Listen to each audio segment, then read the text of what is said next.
Hi friends, welcome to my channel KBR 2324. ఈరోజు నేను వచ్చి మటన్ పాయా రెసిపీ చేస్తున్నా. దానికోసం ముందుగా కుక్కర్ పెట్టుకొని ఒక హాఫ్ కప్ ఆయిల్ వేసుకోవాలి. ఇందులో ఆయిల్ ఎక్కువ ఉంటేనే మంచి టేస్ట్ వస్తుంది.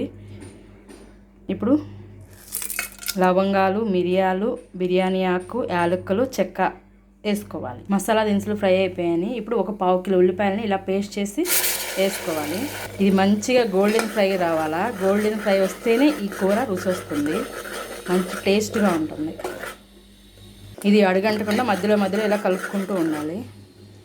ఇలా మంచిగా గోల్డెన్ కలర్లో రావాలా. ఇప్పుడు ఓ స్పూన్ అల్లం వెల్లుల్లి పేస్ట్, ఇప్పుడు దీంట్లోకి కొంచెం పసుపు, అలాగే సరిపడా సాల్ట్, అలాగే ఓ స్పూన్ కారం, కొంచెం మిరియాల పొడి, కొంచెం ధనియాల పొడి, ఓ స్పూన్ వేయించిన జీలకర్ర, ఓ స్పూన్ గరం మసాలా. ఇక్కడ నేను అన్ని హై క్వాలిటీలో వాడాను. మీరు మీ టేస్ట్కి తగ్గట్టు వేసుకోండి.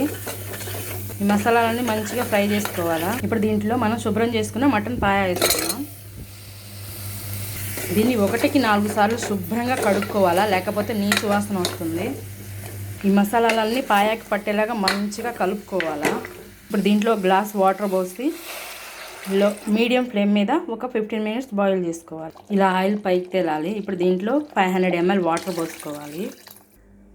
ఇప్పుడు కుక్కర్ విజిల్ పెట్టుకొని మీడియం ఫ్లేమ్ మీద 5 విజిల్స్, హై ఫ్లేమ్ మీద 5 విజిల్స్ వచ్చేలా బాయిల్ చేసుకోవాలి. నాకు 10 విజిల్స్కి ఇలా వచ్చేసింది. ఇప్పుడు దీంట్లో కొంచెం పుదీనాకు, కొత్తిమీర, అలాగే కట్ చేసిన 2 కారం గల పచ్చిమిర్చి, కొద్దిగా కరివేపాకు ఇలా మంచిగా మిక్స్ చేసుకొని ఓ 5 మినిట్స్ ఉడికించుకుందాం. ఫైనల్గా మటన్ పాయా అయిపోయింది. ఇది నేను ముస్లిం స్టైల్లో చేశాను. ఓకే, చివరిగా కొంచెం నిమ్మరసం అలాగే కొత్తిమీర వేసుకొని కలుపుకొని స్టవ్ ఆన్ చేసుకోవాలి. Okay, bye. Like and subscribe my channel.